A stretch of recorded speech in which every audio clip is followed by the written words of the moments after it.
నమస్తే, నేను Roja. Welcome to special debate.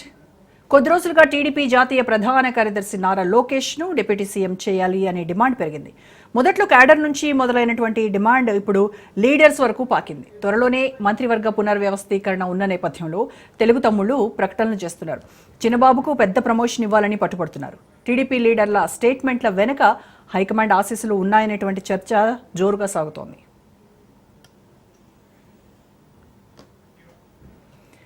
మరోవైపు టీడీపీ లీడర్స్కు కౌంటర్ ఇచ్చారు జనసేన నేత కిరణ్ రాయల్. పవన్ను సీఎంగా చూడాలని తనకు కోరికుందన్నారు. ఎన్నికల ముందు చేసుకున్న ఒప్పందాల ప్రకారమే ముందుకెళ్లాలని హితవు పలికారు కిరణ్ రాయల్. వైసీపీ నేతలు గొడవలు పెట్టేలా చూస్తున్నారని, ఈ వివాదం వారికి అస్త్రంగా మారుతుందని ఆందోళన వ్యక్తం చేశారు. మెగా బ్రదర్స్ అంటే నలుగురని, నాలుగో వ్యక్తి చంద్రబాబేనని చెప్పుకొచ్చారు కిరణ్ రాయల్.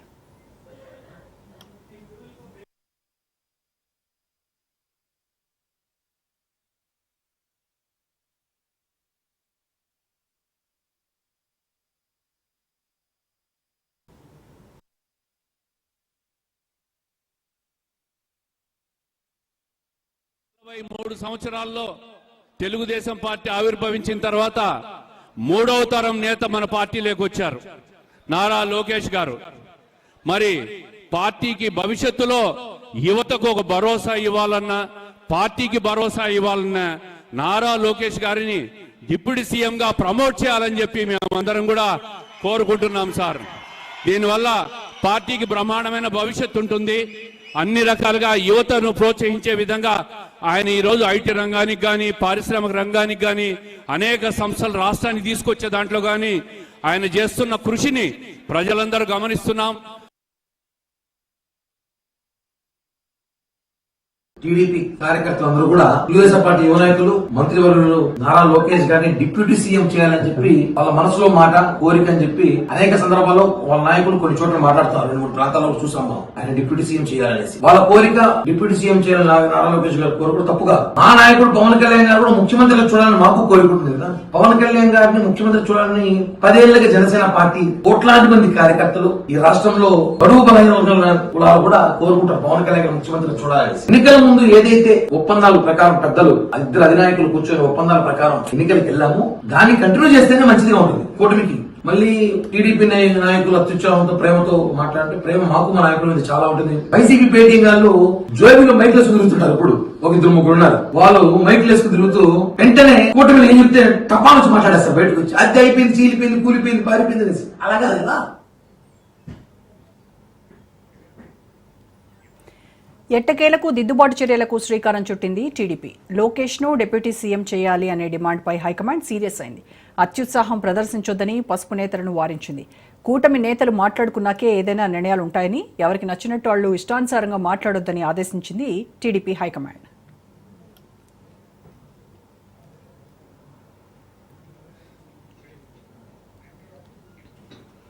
కొద్ది రోజులుగా టీడీపీ, జనసేన భిన్న స్వరాలు వినిపిస్తున్నాయి.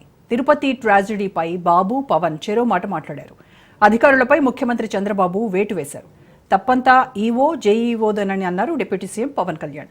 అలాగే రోజు రోజుకు పాలనపై పట్టు సాధిస్తున్నారు జనసేనాని, ఆఫీసర్లకు స్ట్రాంగ్ వార్నింగ్ ఇస్తున్నారు.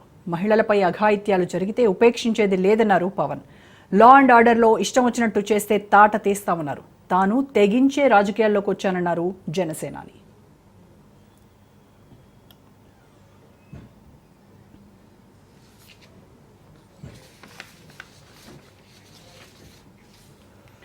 అటు ఫ్యామిలీ ఒత్తిళ్లు, ఇటు బీజేపీ, జనసేన షరతులు రెండింటినీ బ్యాలెన్స్ చేస్తున్నారు అధినేత చంద్రబాబు. హోంశాఖను పవన్ టార్గెట్ చేయడంతో సర్కార్ ఉలిక్కిపడింది. పరిస్థితి చేయి దాటిపోతుందని భయాందోళన చెందుతున్నారు తమ్ముళ్లు.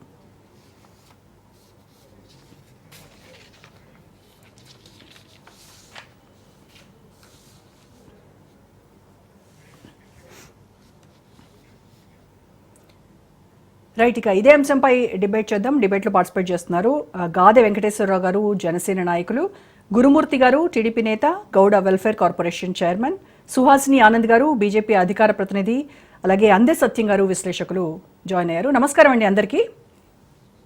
నమస్తే వెంకటేశ్వరరావు గారు, ముందు మీతో స్టార్ట్ చేద్దాం. వెంకటేశ్వర గారు, ఏం జరుగుతోంది ఏపీ రాజకీయాల్లో? రీసెంట్ గా ఒక హాట్ టాపిక్ అయితే నడుస్తోంది. ఇదే చర్చ, ఎక్కడ ఎవరు కలిసినా కూడా దీని గురించే చర్చ జరుగుతున్నటువంటి పరిస్థితి ఏపీలో ఉంది. అంటే మొన్నటి వరకు కార్యకర్తల వరకే ఉన్నటువంటి ఈ డిమాండ్, డిప్యూటీ సీఎం చేయాలి అనేటువంటి, లోకేష్ ను డిప్యూటీ సీఎం గా చూడాలి అని ఉంది అని చెప్పి కార్యకర్తల వరకు ఉన్నది ఈ రోజు నేతల వరకు వచ్చింది. సో ఏం జరుగుతుందంటారు? ఇది మరి జనసేన పైన ఏ రకంగా ఎఫెక్ట్ చూపిస్తుందంటారు? ముందుగా మేడం మీకు అలానే ప్యానల్లో ఉన్నటువంటి పెద్దలు అంజయశ్రీ గారికి, అలానే సుహాసిని గారికి, గుణమూర్తి గారికి నమస్కారం, శుభ సాయంత్రం. రాజ్ న్యూస్ వ్యూవర్స్ కూడా శుభ సాయంత్రం. ఏదైతే ఇప్పుడు మీరు తీసుకున్న సబ్జెక్ట్ ఉందో దీనివల్ల ఇక్కడ వచ్చిన ఇబ్బంది అయితే ఏం లేదండి మాకు తెలిసినంత వరకు. ఆంధ్ర రాష్ట్రంలో ప్రభుత్వంకి వచ్చిన ప్రాబ్లం కానీ, పార్టీల మధ్యన సమన్వయ లోపం కానీ ఎక్కడ కూడా ఏం లేదు. అది మేము అంతగా దాన్ని పెద్దగా విశ్లేషించుకుని దాని గురించి ఏదో అవుతుంది అని నాకు తెలిసి మా పార్టీలో నాయకులు మేము అనుకోవట్లేదు. At the same time Telugu Desam పార్టీలో నాయకులు వాళ్ళు కూడా దాని గురించి పెద్దగా అనుకుంటారని నేనైతే భావించట్లేదు. అది ఎక్కడొచ్చిందంటే ఈ సోషల్ మీడియా ఇవాళ చిన్న పాయింట్ వస్తే సోషల్ మీడియాలో దాన్ని ఏదో భూతద్దంలో చూపించేటటువంటి ప్రక్రియ జరుగుతున్న కారణంగా ఇవాళ అత్యుత్సాహం సోషల్ మీడియాలో జరగడం అనేది కానీ ఎక్కడ ఏం లేదు. కాకపోతే చిన్న ప్రాబ్లం ఏంటంటే అక్కడ వచ్చింది వాళ్ళ అభిప్రాయం వాళ్ళు ఖచ్చితంగా వాళ్ళ నాయకుడైనటువంటి చంద్రబాబు గారికి చెప్పుకోవచ్చు. దాంట్లో తప్పేం లేదు, తప్పని ఎవరు అనను కూడా అనరు. కాకపోతే అది చెప్పే స్టేజ్ కాదు, అది ప్రభుత్వ కార్యక్రమం జరుగుతుంది. ప్రభుత్వ కార్యక్రమం జరుగుతున్నప్పుడు ఆయనకి ఒక వక్తలా తగ్గించినప్పుడు మాట్లాడాల్సిన సంభాషణ అది కాదు నేను అనుకుంటున్నాను. ఎందుకంటే స్వచ్ఛాంధ్ర కార్యక్రమం, స్వచ్ఛాంధ్ర జనసేన పెట్టిన కార్యక్రమంలో అది మాట్లాడితే బాగుంటది. దాంట్లో ఆయన వచ్చి మాట్లాడతాం వల్ల ఈ యొక్క పరిణామము, ఈ రకరకాల కామెంట్స్ వచ్చి నేనైతే భావిస్తున్నాను. ఆయన ఖచ్చితంగా చెప్పుకోవచ్చు, వాళ్ళ ప్లాట్ఫామ్ ఉంటుంది కదా, వాళ్ళ ఆఫీస్ మీటింగ్లు జరిగినప్పుడు చంద్రబాబు నాయుడు గారికి వాళ్ళు ఏమి చెప్పుకోవాలని చెప్పుకోవచ్చు. వాళ్ళ పార్టీకి సంబంధించినటువంటి విషయాన్ని తీసుకొచ్చి ఎప్పుడైతే ఒక ప్రభుత్వ కార్యక్రమంలో ఆయన ప్రజల ముందు చెప్పారో దానివల్ల అది కొంచెం ప్లేరప్ అయిందని నేనైతే భావిస్తున్నాను. ఏమైనప్పటికీ కూడా మేమైతే దాని గురించి పెద్దగా అదేదో మా మీద టార్గెట్ చేశారనో లేదంటే పవన్ కళ్యాణ్ గారు అంటే వెంకటేశ్వర గారు ఆ డిమాండ్ ఏదైతే ఉందో అది సహేతుకమే అనుకుంటున్నారా మీరు? ఒకటి గుర్తుపెట్టుకోండి మేడం, మీరు రాజకీయాల్లో ఏది సహేతుకం కాదు అసలు. రాజకీయాల్లో ఎవరు ఎప్పుడు వస్తున్నారో, ఎవరు ఎట్లా ఎమ్మెల్యే అవుతున్నారో చూస్తున్నాం కదా మనం. ఇవాళ అలాంటి పరిస్థితులు ఉన్నప్పుడు ఒక సహేతుకమా కాదా అనేది కాదు ఇక్కడ. ఇవాళ మేము ఒక కూటమిలా ఉన్నాం, ఒక కూటమితో ఏర్పడినటువంటి ప్రభుత్వం ఇవాళ ఆంధ్ర రాష్ట్రంలో నడుస్తున్నప్పుడు 3 పార్టీ లీడర్లు కూడా సమన్వయం చేసుకుంటూ వెళ్తున్నారు. మా లక్ష్యం ఏంటి? ఆంధ్ర రాష్ట్రాన్ని అభివృద్ధి చేయాలి. గత 5 సంవత్సరాలు ఆంధ్ర రాష్ట్రం అనేది ఏ రకంగా విచ్ఛిన్నం చేయబడిందో ప్రజలందరికీ తెలుసు, మీడియా సోదరులకు మీకు తెలుసు. దాన్ని వాళ్ళు సరిదిద్దుకుంటూ రాష్ట్రాన్ని అభివృద్ధి దిశగా తీసుకెళ్లామనే ఆలోచనతో నాయకులు ఉన్నారు. నాయకులు ఆ పనిలో వెళ్తున్నప్పుడు కింద ఉన్నటువంటి కేడర్లో రకరకాలు ఉంటుంది. మా పార్టీ వాళ్ళు మాకు ఒక రకంగా మాట్లాడతారు, వాళ్ళ పార్టీ వాళ్ళు మాట్లాడతారు, బీజేపీ వాళ్ళు మాట్లాడతారు. సహజం అది ఏ పార్టీకి సంబంధించిన ఆ పార్టీదే. ఎట్ ద సేమ్ టైం మేము ప్రభుత్వ పరంగా వచ్చేటప్పటికి కూటమి నాయకత్వంలో ఉన్నటువంటి కూటమి నిర్ణయాలుగా ఉంటాయి. కానీ వ్యక్తిగత నిర్ణయాలకు తాగులేదు కదా. ఇక్కడ వ్యక్తిగతంగా నాకు రకరకాలు ఉంటుందా? కుదురుతుందా? అది కదా. గురుమూర్తి గారికి రకరకాల ఆలోచన ఉండొచ్చు. గౌడ్ సార్ కార్పొరేషన్ ఎందుకు ఇవ్వాలి, నాకు ఎమ్మెల్సీ చేసిన మిత్రవచ్చు కదా, నేను బీసీ కమ్యూనిటీ నుంచి ఎప్పటి నుంచి ఉన్నాను కదా ఆలోచన ఉండొచ్చు ఆయన కూడా. కానీ అవుతుందా? కాదు కదా. కూటమిలో ఉన్నటువంటి ప్రభుత్వం ఒక నిర్ణయం తీసుకున్న తర్వాత సిద్ధం ఒక కార్పొరేషన్ ఇచ్చారు. ఆ కార్పొరేషన్ లో ఆయన ఎంతవరకు పనిచేసి నేను ఆ కార్పొరేషన్ కి న్యాయం చేయగలను అనే అంతవరకే గురుమూర్తి గారు ఆలోచిస్తారు. సుహాసిని గారు ఉన్నారు, సుహాసిని గారికి పార్టీ బాధ్యత ఇస్తే ఆ బాధ్యత చేస్తారు. లేదు ప్రభుత్వ పరంగా మమ్మల్ని కూడా ఏదైనా ఒక కార్యక్రమంలో తీసుకొస్తే అదే ఆలోచిస్తాం. అంతవరకే కానీ అంతకు మించి వెళ్ళే ఆలోచన ఇవాళ ఉన్నటువంటి కూటమిలో నాయకులు ఎవరికి లేదండి. మా ఆలోచన, మా ధ్యేయం అంతా కూడా రాష్ట్రము పాడైపోయిన రాష్ట్రాన్ని. రైట్ వెంకటేశ్వర గారు, అంటే సహేతుకం అనేది రాజకీయాల్లో ఏది సహేతుకము ఏది అనేది చెప్పలేమంటున్నారు కదా. Right, okay, I will put my words in another way. ఇది స్వాగతిస్తారా మీరు? అదే నేను చెప్తుంది, స్వాగతించడానికి కానీ స్వాగతించకపోవటానికి కానీ అది ఒక కూటమి. వాళ్ళు ఒక నిర్ణయం తీసుకుంటే స్వాగతిస్తాం, అంతేగాని వ్యక్తిగత అభిప్రాయాన్ని స్వాగతిస్తామా లేదనేది అది అసలు అది డిబేట్ కొన్ని ఇష్యూనే కాదు నేను అంటుంది. ఇప్పుడు అక్కడ మాట్లాడినటువంటి వ్యక్తి పూర్తిగా తెలుగుదేశం సంబంధించిన వ్యక్తి. ఆ ప్లాట్ఫారం మీద ఆయన అభిప్రాయాన్ని చెప్పాలి. ఆయన కూడా అదే అన్నాడు, నా వ్యక్తిగతం ఇది, దీంట్లో ఏమైనా తప్పులుంటే క్షమించడానికి ఆయన ఆ సభలోనే మాట్లాడాడు. సో ఎక్కడ ఉంటుంది ఇంకా దాని గురించి పెద్ద డిస్కషనబుల్, అది డిస్కస్ చేసేటటువంటి పెద్ద అంశం కాదని నేనైతే ఫీల్ అవుతున్నాను. అందుకని మా పార్టీ నుంచి కూడా పెద్ద రియాక్షన్ అయితే లే. ఇప్పుడు మీ మీడియా వాళ్ళు వెళ్ళి మా కిరణ్ రాయల్ గారి ముందు పెట్టుంటారు, ఆయన భావన ఆయన చెప్పాడు. మాకు కూడా ముఖ్యమంత్రిగా చూసుకోవాలన్నది పవన్ కళ్యాణ్ గారిని అనేది మా పార్టీ ఆలోచన, మా అది ఆయన వ్యక్తిగత అభిప్రాయం. అది అదే అంటుంది. ఏదేమైనప్పటికీ కూడా ఇవాళ అది మేము పెద్ద ఇష్యూ లాగా అయితే ఫీల్ అవట్లేదు మేడం. ఒకటి అది ఇష్యూ కాను కూడా కాదు. మాకు ఏ నిర్ణయమైనా సరే ఆయన్ని ఇంకొక పదవి చేయాలా అనేది ఎట్టి ప్రమోట్ చేయాలనేది కూటమిలో ప్రభుత్వంలో ఉన్నాం కాబట్టి కూటమి నాయకుల నిర్ణయమే అల్టిమేట్ గా. అంతేగాని వాళ్ళ పార్టీ వాళ్ళు తీసుకునేది కాదు. మా పార్టీలో ఏదైనా కావాలంటే గాలింత సరికి ఏదైనా కావాలంటే పవన్ కళ్యాణ్ గారు ఒకళ్ళే తీసుకునేది కాదు. కార్పొరేషన్ ఇవ్వాలంటే లేదంటే సుహాసిని గారికి ఏదైనా ఇవ్వాలంటే వాళ్ళ పార్టీలో తీసుకునేది ఏం కాదు. పదవి కల్పించాలన్నప్పుడు 100% ఈ రోజుకి కలెక్టివ్ గా కలెక్టివ్ గానే ముందుకెళ్తాం. ఇవన్నీ కూడా ఏంటంటే చిన్నది ఒకటి రాగానే ఇవాళ పచ్చడి చేతిలో వాట్సాప్ ఫోన్ ఉంటుంది, దన పెట్టేస్తారు. వాళ్ళకి నచ్చింది వాడు కామెంట్ చేస్తాడు, దాన్ని ఇంకోటి కామెంట్ చేస్తాడు.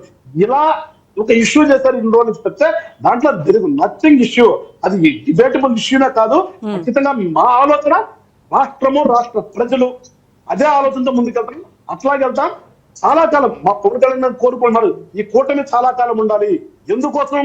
రాష్ట్రం అభివృద్ధి కోసం. ఇక్కడ మా పదవులు ముఖ్యం కాదు, రాష్ట్ర అభివృద్ధి కోసం, ఒక మంచి పరిపాలన అవడం కోసం మూడు పార్టీలు కలిసి వెళ్తే ఒక మంచి ప్రభుత్వాన్ని, ఒక సుస్థిరమైనటువంటి ప్రభుత్వంతో ఒక మంచి ఫలితాలు వచ్చే విధంగా చేయగలమనే ఆలోచనతో ఇవ్వడానికి కూటమి. సో ఏ ఉద్దేశంతో అయితే కూటమి ఏర్పడిందో అదే ఉద్దేశాన్ని కంటిన్యూ చేస్తారు, అందులో ఎలాంటి అనుమానం లేదు.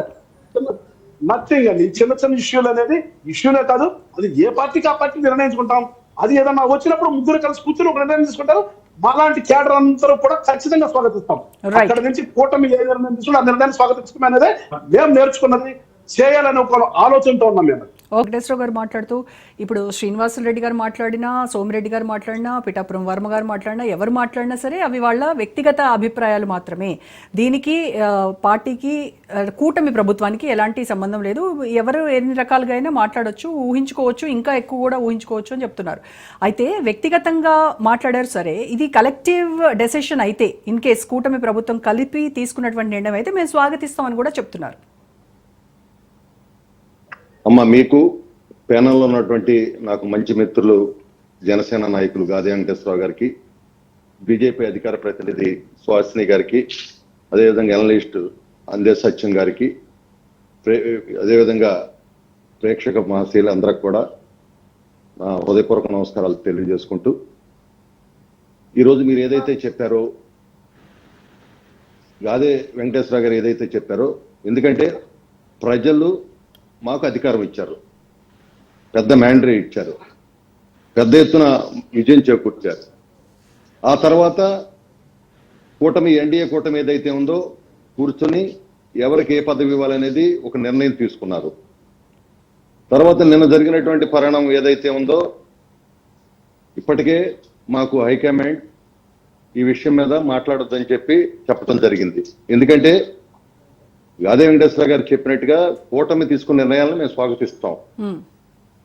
ఎవరో నేను మాట్లాడి వ్యక్తిగతంగా ఏదో ఉత్సాహంతో ఏదో మీటింగ్ లో గబక్కన ఒకటి మాట్లాడేస్తే దాన్ని మళ్ళీ సోషల్ మీడియాలో ట్రోల్ చేసి, ఎందుకంటే గాదే వెంకటేశ్వర గారు చెప్పినట్టు ఎవరు ఏం మాట్లాడినా సోషల్ మీడియా ఒకటి, ఫోన్ ఒకటి చేతిలో ఉండటం వల్ల దాన్ని ఎవరు తోచిన విధంగా వాళ్ళు ముందుకు తీసుకెళ్తా ఉంటారు. కానీ ఇక్కడ మాకు ఒకటే, మా ఎజెండా ఒకటే.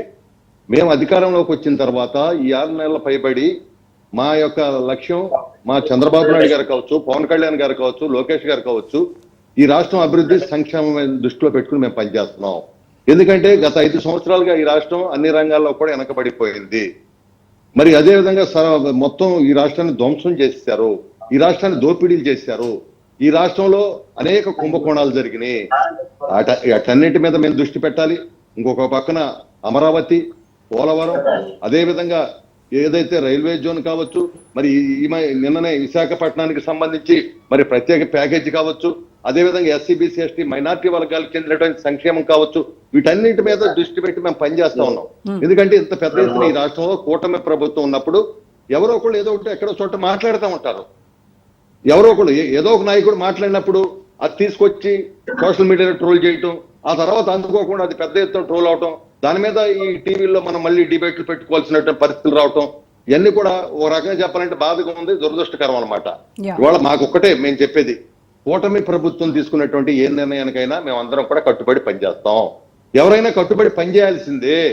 దానికి ఇప్పుడు ఏదైనా ఒక నిర్ణయం చేయాలంటే చంద్రబాబు నాయుడు గారు, పవన్ కళ్యాణ్ గారు, అదే విధంగా బీజేపీ అధ్యక్షురాలు పురంధేశ్వరి గారు కావచ్చు, వీళ్ళందరూ కూడా కూర్చుని మాట్లాడతారు. కమిటీ ఉంటుంది మాకు, వాళ్ళు మాట్లాడతారు. అదే పార్టీ పరంగా వచ్చేపాటికి మా పార్టీకి సంబంధించి మరి మేము ఏదైనా ఉంటే మా పార్టీ ప్లాట్ఫామ్ మీద మేము మాట్లాడుకుంటా ఉంటాం. పాలిట్ బ్యూరో ఉంటుంది, మాకు రాష్ట్ర కమిటీ ఉంటుంది, అన్ని కమిటీలు ఉంటాయి. గ్రామ స్థాయి నుంచి చూసుకుంటే రాష్ట్ర స్థాయి వరకు కమిటీలు ఉంటాయి. ఇవన్నిటి కూడా ఎవరి అభిప్రాయాలు వాళ్ళు చెబుతూ ఉంటారు. అది పార్టీకి కానీ సంబంధించి గురుమూర్తి గారు, గతంలో టీడీపీ అధికారంలో ఉన్నప్పుడు లోకేష్ మంత్రిగా కూడా పనిచేశారు. అప్పుడు లేనటువంటి డిమాండ్ ఇప్పుడు ఎందుకు ఈ రకంగా తెర మీదకి వచ్చింది? ఇప్పుడు ఎవరు అభిప్రాయాన్ని వాళ్ళు చెప్తా ఉంటారు. దానికి కొంతమందికి ఒకళ్ళు ఒక కోణంలో ఆలోచిస్తూ ఉంటారు. ఎవరు ఏది ఆలోచించినప్పటికీ కూడా అది సాధ్యాలు చూసుకోవాలి. సాధ్యం ఏంటి? ఎన్డీఏ కూటమి అంటే అందరూ కూర్చొని నిర్ణయం తీసుకుంటే సాధ్యమయ్యేటువంటి పని ఉంటది. అనేక డిమాండ్స్ వస్తూ ఉంటాయి. ఎందుకంటే సమయం సందర్భాన్ని బట్టి కొంతమంది మాట్లాడుతూ ఉంటారు. కానీ అది ఇక్కడ మాత్రం క్రైటీరియా కాదు. ఇక్కడ ఓన్లీ ఎన్డీఏ ప్రభుత్వం కూటమి కూర్చొని తీసుకునే నిర్ణయాలకు మాత్రమే ఇక్కడ అవకాశం ఉంటుంది. కాబట్టి ఇవాళ మేము ఈ విషయాల మీద ఈ రోజు పార్టీ హైకమాండ్ కూడా అందరికీ చెప్పారు. ఎవరు కూడా దీని మీద మాట్లాడొద్దని చెప్పారు. నేను కూడా ఇంతకు మించి ఎక్కువగా మాట్లాడినమ్మా. ఎందుకంటే మాకు ఇవాళ అసలు ఇది మాకు సమస్యే కాదు. గదే వెంకటేశ్వర గారు చెప్పినట్టు మేము ఆయన 2-3 సార్లు మధ్యలో మాట్లాడుకున్నాం. మేము ఎప్పుడు కూడా డెవలప్మెంట్ లేకపోతే ఏం కార్యక్రమాలు ఎట్లా ముందుకు వెళ్ళాలి ఏంటి అలా ఆలోచించేది తప్పితే అసలు మా మధ్యన ఎప్పుడు కూడా మేమందరం బ్రహ్మాండంగా ఉంటున్నాం. లోకేష్ బాబు గారు, పవన్ కళ్యాణ్ గారు, చంద్రబాబు నాయుడు గారు నిన్న మేము అక్కడ NIDA మీటింగ్కి వెళ్ళినప్పుడు అక్కడ కూడా చాలా చక్కగా వాళ్ళందరూ కలిసిమెలిసి చక్కగా మాట్లాడకుండా నవ్వుకున్నారు. అందరూ బ్రహ్మాండంగా ఉంది. ఒకే బాటకి వెళ్తున్నారు. అయితే గురుమూర్తి గారు, ఏదైనా ఎవరైనా నేతలు ఎక్కడ వేదిక మీద మాట్లాడినా ఇది ట్రోల్ అవుతున్నాయి, సోషల్ మీడియాలో విపరీతంగా ప్రచారం జరుగుతున్నాయి, అధిష్టానం దృష్టికి కూడా వచ్చింది. కానీ మరి అది వాస్తవమా అవాస్తవమా అని ప్రజలకు చెప్పాల్సినటువంటి బాధ్యత అయితే ప్రజాప్రతినిధుల మీద ఉంటుంది కదా ఖచ్చితంగా. దీనిపైన మాట్లాడకూడదు అనంటే అలా గిరిగీసుకోవడం కరెక్ట్ కాదేమోనని నా అభిప్రాయం. అంటే దీని మీద మనం ఎవరికి చెప్పాల్సిన అవసరం ఉండదమ్మా. ఎందుకంటే ఏదేదన్నా నిర్ణయం తీసుకోవాలనుకున్నప్పుడు పార్టీలో కూర్చొని అత్యున్నతమైనటువంటి పాలిట్ బ్యూరో ఉంటుంది, రాష్ట్ర కమిటీ ఉంటుంది, అక్కడ కూర్చొని మేము నిర్ణయం తీసుకుంటాం. ప్రజలకి మేము ఈ సందర్భంలో చెప్పేటువంటి సందర్భం కూడా నేను అనుకోవట్లేదు. ఎందుకంటే ఆల్రెడీ మొన్న మధ్యనే మాకు అధికారాన్ని ఇచ్చారు. ప్రజలకు మేము ఏం చేస్తాం, ఏం చేయాలో అనేది మేము చెప్పాం. ఎవరికి ఏమి ఇవ్వాలో ఇస్తా ఉన్నాం. ఇంకెవరికి ఏమి ఇవ్వాలో కూడా కూటమి నాయకులు కూర్చొని నిర్ణయం తీసుకుంటా ఉన్నారు. ఇంకా రాబోయేటువంటి రోజుల్లో పార్టీ ఇప్పటి వరకు, ఎందుకంటే దీని మీద కూడా పెద్ద దృష్టి పెట్టలేదు కాబట్టి ఇప్పుడు ఇక రాబోయేటువంటి రోజుల్లో ఏది విషయాన్నైనా మాట్లాడాలనుకున్నప్పుడు అది కొంచెం జాగ్రత్తగా మాట్లాడాలని చెప్పడం జరిగింది. కాబట్టి మేము కూడా వ్యక్తిగత అభిప్రాయాలు ఉంటే ఎక్కడన్నా చెప్పుకోవాలి తప్పితే మేము ఇక్కడ టీవీలో కూర్చొని నా అభిప్రాయం ఇది అని చెప్తే కుదరదు కదమ్మా. ఇప్పుడు మమ్మల్ని నేను ఎందుకు పిలిచారు? నన్ను పార్టీ పక్షాన, తెలుగుదేశం పక్షాన నన్ను పిలిచారు. తెలుగుదేశం పక్షానికి సంబంధించిన మాటలే నేను మాట్లాడాలా? నా వ్యక్తిగత అభిప్రాయాలకు విలువే ఉంటుంది. నేను బయట కూర్చొని ఎన్నో మాట్లాడుకుంటాను, దానికి విలువ ఉండదు. కానీ ఈ రోజు నేను ఇక్కడ కూర్చొని పార్టీ యొక్క లైన్ చెప్పినప్పుడు ఖచ్చితంగా అది ప్రజల పనిలోకి వెళ్ళింది. కాబట్టి ఈ రోజు ఒకటే, ఎన్డీఏ అనేది ఏది తీసుకున్నా ఉమ్మడి నిర్ణయం తీసుకుంటది. ఆ ఉమ్మడి నిర్ణయాలు మేము అమలు పరుస్తాం, వాటిని స్వాగతిస్తాం. ఇవాళ మాకు అభివృద్ధి సంక్షేమం ముఖ్యం. ఇదైతే సమస్య కాదు. ఇది మేము అసలు దీని గురించి పెద్దగా కూడా ఆలోచించాలని అనుకుంటాం లేదు ఈ విషయం. Right, okay. సుహాసిని గారి వెర్షన్ విందాం. సుహాసిని గారు, లోకేష్ డిప్యూటీ సీఎం కావాలి అనేటువంటి డిమాండ్ నేతల నుంచి నోటి నుంచి వచ్చినటువంటిది బీజేపీ పార్టీ ఎలా చూస్తోంది? అందరికీ నమస్కారం అండి. రాజ్ న్యూస్ ప్రేక్షకులకి నమస్తే. ఇంకా కొత్త ప్రభుత్వం ఎన్డీఏ ఆంధ్రప్రదేశ్ లో దిగ్విజయంగా మనం ప్రారంభించుకుని 6 నెలలు అయింది అంతే. ఇంకా చాలా టెండర్ టైం. ఫోకస్ అంతా కూడా చాలా పూర్తిగా, అంటే 5 సంవత్సరాలుగా పడిన బాధ, నష్టము, ఇదంతా ఏ విధంగా దీని నుంచి బయటపడాలి, ఏ విధంగా ఆంధ్రప్రదేశ్ ని ముందుకు తీసుకెళ్ళాలి, మన దేశంలోనే మంచి చెప్పుకోదగ్గ రాష్ట్రంగా ఆంధ్రప్రదేశ్ ని ఉంచాలి అన్నది పదే ఎన్డీఏ కూటమి ముఖ్యమంత్రి గారైన నారా చంద్రబాబు నాయుడు గారు ప్రస్తావించడం మనం అందరం చూస్తూ ఉన్నాం. అండ్ ఇక్కడ ఎన్డీఏ కూటమిలో Bharatiya Janata party, TDP, JSP 3 కూటమిగా, అందులోనూ చాలా బలంగా ఆంధ్రప్రదేశ్లో ఈసారి ప్రజలు నమ్మి మా ముగ్గురిని కూటమిగా ఎన్నుకున్నారు. ఇక్కడ తెలుగుదేశానికి సంబంధించిన చంద్రబాబు నాయుడు గారు ఒక విజనరీగా చాలా పట్టుదలగా వారికి 3 పార్టీలు సమన్వయంతో ఒక ముఖ్యమంత్రి స్థానంలో హాట్ సీట్ లో కూర్చోబెట్టాం మేము. వారు చాలా బాధ్యతగా చేస్తూ ఉన్నారు. ఇంకా జేఎస్పీ తరఫున పవన్ కళ్యాణ్ గారు ఉప ముఖ్యమంత్రిగా ఉన్నారు, చాలా కీలకంగా వ్యవహరిస్తున్నారు. భారతీయ జనతా పార్టీ కేంద్రంలో ప్రభుత్వంలో ఉండి రాష్ట్రంలో కూడా కీలకంగా ఉన్నప్పుడు ఈ మధ్య విశాఖపట్నం మోదీ గారు వచ్చి 2,08,000 కోట్ల ప్యాకేజ్ అంటే ఇక్కడ ప్రాజెక్ట్స్ ప్రారంభోత్సవాలు శంకుస్థాపన చేసినప్పుడు ఆ రోజు డయస్ పైన మాట్లాడిన మాట చంద్రబాబు నాయుడు గారు కానీ పవన్ కళ్యాణ్ గారు కానీ ఒక్కసారి ఆ మాటలు నిన్న మొన్న జరిగినవే వారు మాట్లాడినవి, వాటిని మనం రేట్ చేసుకుంటే అసలు ఎంత కమిటెడ్ గా ఉన్నారు నారా చంద్రబాబు నాయుడు గారు అంటే మోదీ గారి గురించి వారు చెప్పిన వ్యాఖ్యలు ఒక్కసారి కనుక ప్లే చేస్తే అసలు దట్ ఈస్ ఇనఫ్ అండి. పవన్ కళ్యాణ్ గారు కానీ అంటే ఆ కమిట్మెంట్, ఆ చిత్తశుద్ధి, ఆ ఫోకస్ ఈ రాష్ట్రాన్ని ఏ విధంగా పెట్టుబడులు ఇప్పుడు కూడా దావోస్కి వెళ్ళింది ఎందుకు? పెట్టుబడులు ఆకర్షించాలి, రాష్ట్రం చాలా అన్ని విధాలుగాను అటు ఆర్థిక రాజధానిగా విశాఖపట్నాన్ని, అమరావతి చెప్పుకోదగ్గ రాజధానిగా మన దేశంలోనే ముందుండాలి అని చాలా ఫోకస్డ్ గా పనిచేస్తున్న ఈ తరుణంలో ఐ థింక్ తర్వాత సక్సెసర్స్ ఉంటారండి, అది అందరికీ తెలిసిన విషయమే. సో ఇది ప్రత్యేకంగా దానిపైన ఏమవుతోందంటే ప్రతి పార్టీకి ఒక డిసిప్లిన్ ఉంటుంది, ప్రతి పార్టీకి ఒక సిద్ధాంతం ఉంటుంది, ప్రతి పార్టీకి it has its own manifesto and strategies అన్నీ కూడా ఒక కూటమిగా ఫామ్ అయ్యి మేము ఒక సమన్వయంతో పనిచేస్తూ ఉన్నప్పుడు ఈ మాటలు అంత అర్జెంట్ గా ఇప్పుడు మాట్లాడాల్సిన పని ఏమీ లేదు. ఎవరైనా ఒకళ్ళిద్దరు మాట్లాడినవి అందులో సోషల్ మీడియా ఈ రోజు ప్రతి మాట ఎక్కడ ఏ మూల మాట్లాడినా అది ట్రోల్ చేయడం అన్నది సహజ లక్షణం సోషల్ మీడియాలో, దాన్ని మనం ఆపలేము. సో పెదవి దాటితే పృథివి దాటుతుంది. సో అందువల్లనే చాలా సీరియస్ గా దీన్ని టీడీపీ హైకమాండ్ దీన్ని వెంటనే దాన్ని గమనించి వారు వారించడం జరిగింది. సో ఇప్పుడు personal opinions are not allowed అండి ఇక్కడ. అదే పెద్దలు ఇందాక వీరు కూడా చెప్పారు, వెంకటేశ్వరరావు గారు అండ్ టీడీపీ వారు కూడా, గురుమూర్తి గారు కూడా.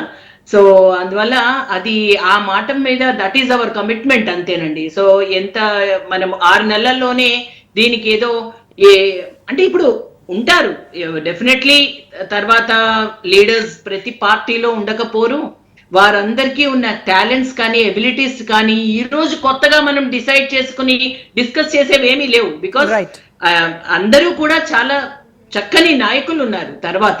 సో తర్వాత విషయాలు డెఫినెట్లీ అది ఉంటారు, కానీ ప్రస్తుతం చంద్రబాబు నాయుడు గారి ముందున్నది, పవన్ కళ్యాణ్ గారి ముందున్నది భారతీయ జనతా పార్టీ, అందులో ఇక్కడ రాష్ట్రానికి సంబంధించి దగ్గుబాటి పురంధేశ్వరి గారు. సో వీరు ముందున్న మాకున్న లక్ష్యం వేరు, దానిని మేము జాగ్రత్తగా ఈ రాష్ట్రం కోసం ముందుకు తీసుకువెళ్ళాలి అంటే కొంచెం ఇటువంటివి మనకి డిస్టర్బెన్సెస్ అన్నది అంటే ఎవరు అపోహలు క్రియేట్ చేసుకోవడానికి రాకుండా ఉండే స్టేట్మెంట్స్ ఇట్లాంటివి రాకుండా ఉండడం అన్నది మంచిది. సో ఇలాంటి అన్నెసెసరీ డిస్టర్బెన్సెస్ క్రియేట్ చేయకుండా ఉంటే ఇంకా మంచిది. Whether it is unnecessary or necessary, this is not the time to discuss అన్నది నా ఒపీనియన్. ఓం గారి విశ్లేషణ విందాం. సత్యం గారు, ఇప్పుడు బీజేపీ, టీడీపీ, జనసేన ఈ 3 పార్టీలకు సంబంధించినటువంటి నేతలు చెప్పినటువంటి మాటలు విన్నారు. అయితే ఎందుకు లోకేష్ డిప్యూటీ సీఎం అభ్యర్థి కావాలి, లోకేష్ డిప్యూటీ సీఎం కావాలి అనేటువంటి డిమాండ్ అసలు ఇప్పుడు ఎందుకు వచ్చింది? అంటే గతంలో లోకేష్ మంత్రిగా ఉన్నప్పుడు, చినరాజప్ప డిప్యూటీ సీఎంగా ఉన్నప్పుడు అప్పుడు రానటువంటి డిమాండ్ ఇప్పుడు ఎందుకు వచ్చింది అంటే నేను డైరెక్ట్గా అడుగుతున్నాను. కొంతమంది సోషల్ మీడియాలో కావచ్చు, జనసేన నాయకులు కావచ్చు, వీళ్ళందరూ పవన్కు సమాంతరంగా మరో పవర్ సెంటర్ ఉండాలనేటువంటి ఉద్దేశంతోనే ఇలాంటి డిమాండ్ తెర మీద తెస్తున్నారని అనుకుంటున్నారు. ఏం చెప్తారు మీరు? అందరికీ నమస్కారం అండి. ముగ్గురు కూడా రాజకీయ పార్టీలు ప్రతినిధులు కావడంతో వాళ్ళకు కొన్ని పరిమితులు ఉన్నాయి.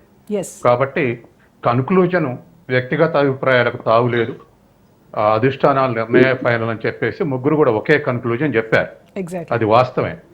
కానీ నేను ఒక అనలిస్ట్గా పిక్చర్ మొత్తం కూడా మీరు డైరెక్ట్గా అడుగుతున్నా అన్నారు. నేను కూడా డైరెక్టే చెప్పదలుచుకున్నా. ఇంపార్షియల్కి కూడా అనలైజ్ చేయాలి. ఎలక్షన్కు ముందు తెలుగుదేశం పెద్ద పార్టీ, తర్వాత జనసేన తన పార్టీ కన్నా ఒక 10 రెట్లు పవన్ కళ్యాణ్ ఇమేజ్ ఎక్కువ పెరిగింది. బీజేపీకి చిన్న పార్టీ అయినా బ్యాకింగ్ సెంట్రల్ గవర్నమెంట్ ఉంది. ఇవి వాటికి ఉన్నటువంటి స్ట్రెంగ్స్.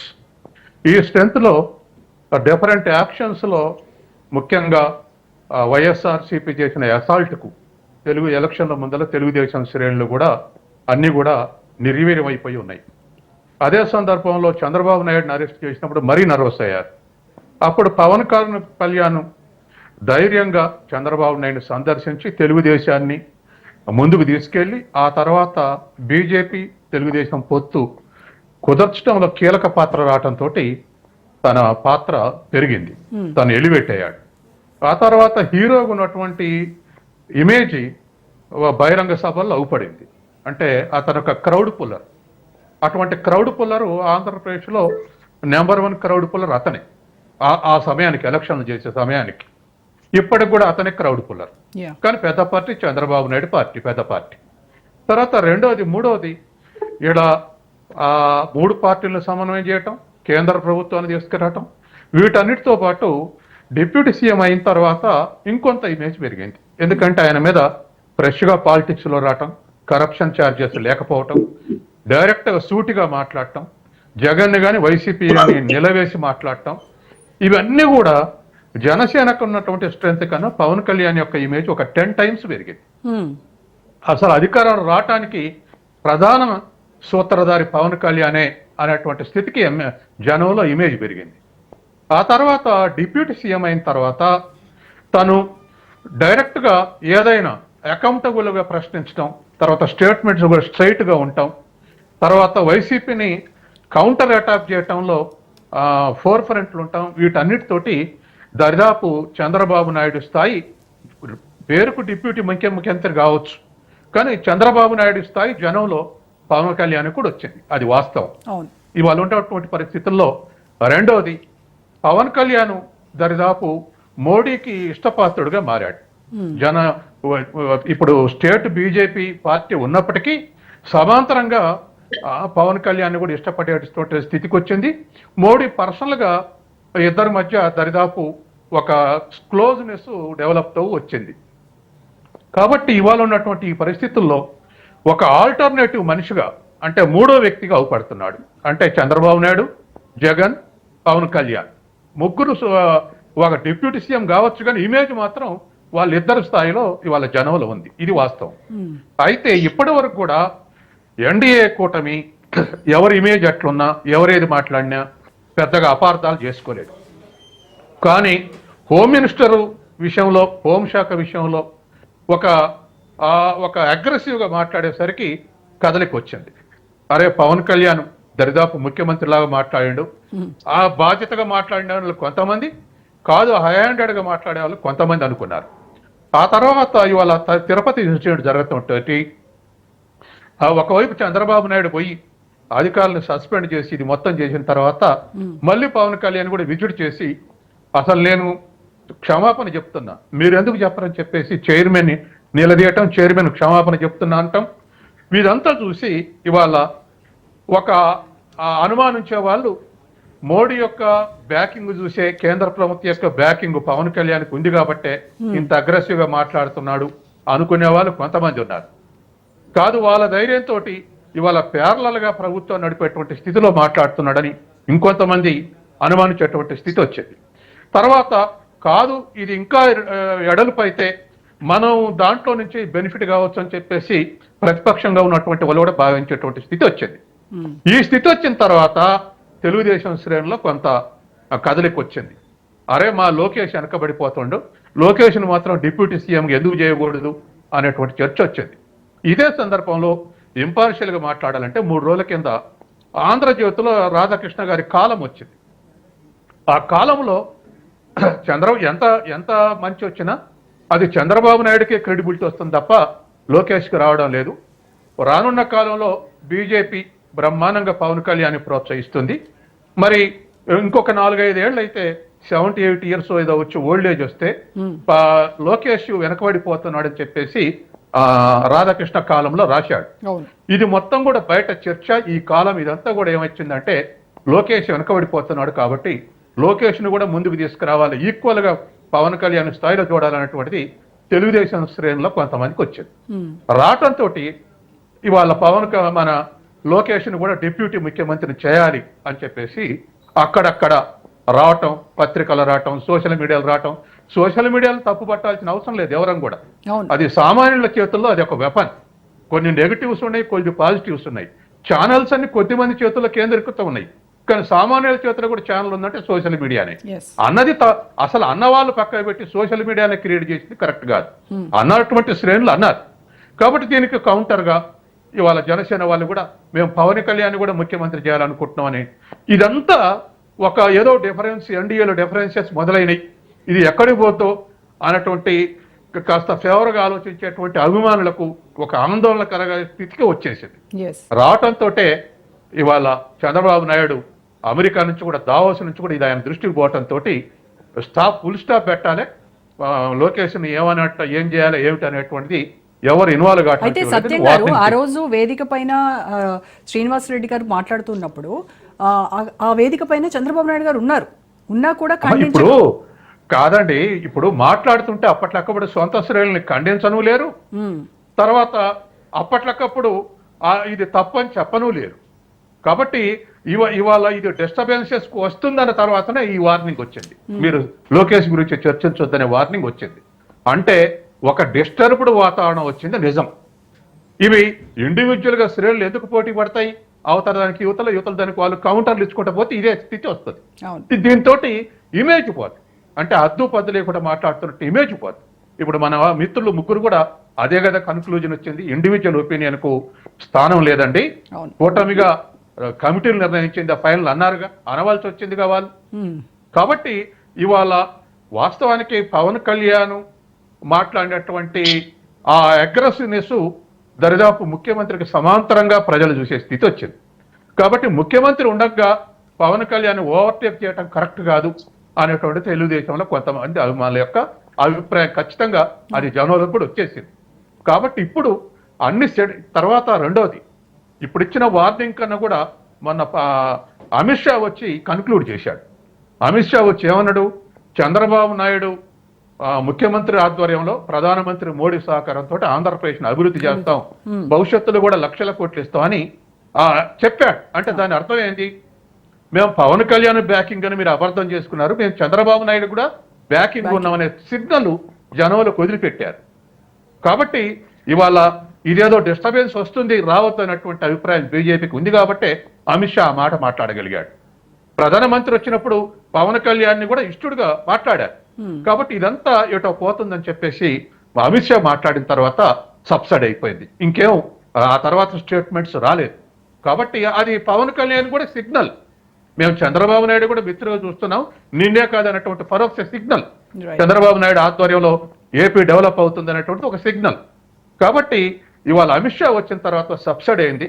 ఇవాళ వార్నింగ్ తోటి ఇంకా మాట్లాడతారని నేను అనుకోవట్లేదు. కాబట్టి ఏదేమైనా స్మాల్ డిస్టర్బెన్సెస్ కొన్ని జనరేట్ అవుతూ వాటికి పోటీ పడుతూ స్టేట్మెంట్లు ఇవ్వటం వల్ల ఎన్డీఏ కూటమి మీద ఏదో అనుమానించేటువంటి అభిప్రాయం ఏర్పడుతుంటే త్వరలోనే మేర్కొని వీటన్నిటి కట్ చేశారు. ఇవాళ చివరికి ఏది ఆలోచించినా కూటమి నాయకులు కూర్చొని ఆలోచిస్తారు తప్ప ఇట్లా ఇండివిజువల్ స్టేట్మెంట్ ఇవ్వద్దు అనేది ఒకటి. టీడీపీ లీడర్స్ కానీ అటు జనసేన నాయకులు కానీ చేసినటువంటి స్టేట్మెంట్స్ వాటి పరిణామాలు ఇవన్నీ కూడా సమసిపోతాయి అనుకోవచ్చు. ఎస్, కాబట్టి ఇవాళ వాస్తవానికి వాస్తవ బలాలు మనకు అంచనా ఉంది. తెలుగుదేశం పెద్ద పార్టీ, జనసేన చిన్న పార్టీ, కానీ 10 రెట్లు ఇమేజ్ ఉన్నటువంటి నాయకుడు జనసేన నాయకుడు ఉన్నాడు. బీజేపీ చిన్న పార్టీ, కానీ సెంట్రల్ గవర్నమెంట్ బలమైన సెంట్రల్ గవర్నమెంట్ బ్యాకింగ్ ఉంది. ఇవి వాస్తవ స్ట్రెంగ్స్, మూడింటి యొక్క స్ట్రెంగ్త్. ఈ స్ట్రెంగ్త్ కలిసింది కాబట్టే మళ్ళీ 120 వస్తాయి అనుకున్నటువంటి వైసీపీకే 11 తీసుకొచ్చారు. ఈ మూడింటి యొక్క స్ట్రెంగ్త్ కలవటం వల్లే వచ్చింది, జనంలో ఆ ఇమేజ్ వచ్చింది. కాబట్టి ఇవాళ తొందరపడి స్టేట్మెంట్లు ఇస్తే అందరూ ద్రోహం చేసుకునే కిందకి వస్తుంది. ఎందుకంటే పవన్ కళ్యాణ్ పూనుకోకపోతే ఇవాళ ఈ ఫ్రంట్ ఉండేది కాదు, అధికారాలకు వచ్చేది కాదు. డిస్కరేజింగ్ సిచ్యువేషన్ లో తను ముందుకు వచ్చి నిలబెట్టగలిగాడు. ఇదే సందర్భంలో తెలుగుదేశం పార్టీ నిర్మాణం లేకపోతే, రాష్ట్ర వ్యాప్తంగా నిర్మాణం లేకపోతే ఒక్క ఇమేజ్ తోటి అధికారంలోకి రాదు. ఏ పార్టీ అధికారంలోకి రాదు. అభిమానులు వస్తారు, చూస్తారు, పోతారు. కానీ ఓటింగ్ మెటీరియల్ కావాలంటే నిర్మాణం ఉన్న పార్టీ కావాలి. ఆ పార్టీ తెలుగుదేశం పార్టీ చేయగలిగేది. కాబట్టి దేని స్ట్రెంత్ దానికే ఉంది. అవన్నీ కూడా అధికారం రావడానికి ఉపయోగపడ్డాయి. కాబట్టి ఇవాళ డిస్టర్బెన్సెస్ చేసుకుంటే ఆ 3 పార్టీలు నష్టపోతాయి, కూటమి నష్టపోతుంది. అది ఒక అన్నెసెసరీ ఒక ఫ్రిక్షన్ కూడా మొదలవుతుంది కూటమిలో.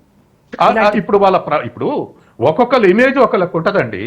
కాబట్టి ఆ ఇమేజ్ పోవటానికి ఇప్పుడు సపోజ్ ఇంకా చర్చించాలంటే రేపు లోకేష్ ని ముఖ్యమంత్రి చేస్తుందంటే ఏమనిపిస్తుంది?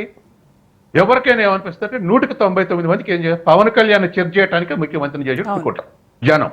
మనం లాజికల్ గా ఎన్నైనా మాట్లాడొచ్చు, మనం థియరటికల్ అండర్స్టాండింగ్ ఎంతైనా ఉండొచ్చు, కానీ జనం మాత్రం అదే అనుకుంటారు. కాబట్టి అటువంటి అరమరికలు ఉంటే జనరల్ గా డిస్టర్బెన్సెస్ వస్తూనే ఉంటాయి. కాబట్టి ముఖ్యమంత్రినే, ఉప ముఖ్యమంత్రిగానే ఉండాల్సిన ప్రభుత్వం ఉన్న విధంగానే నడుస్తూ ఉంది. దాంట్లో ప్రభుత్వం యొక్క మెరిట్స్ డిమెరిట్స్ వేరే డిబేట్. దాంట్లో ఇప్పుడు ఎన్డీఏ కూటమిలో ఉన్నటువంటి విధానాల విషయంలో కొన్ని మెరిట్స్ ఉంటాయి, కొన్ని డిమెరిట్స్ ఉంటాయి.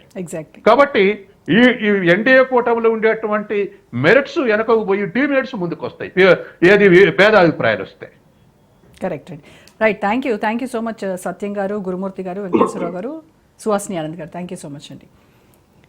ఇది వాళ్ళ special debate. Stay tune to Raj.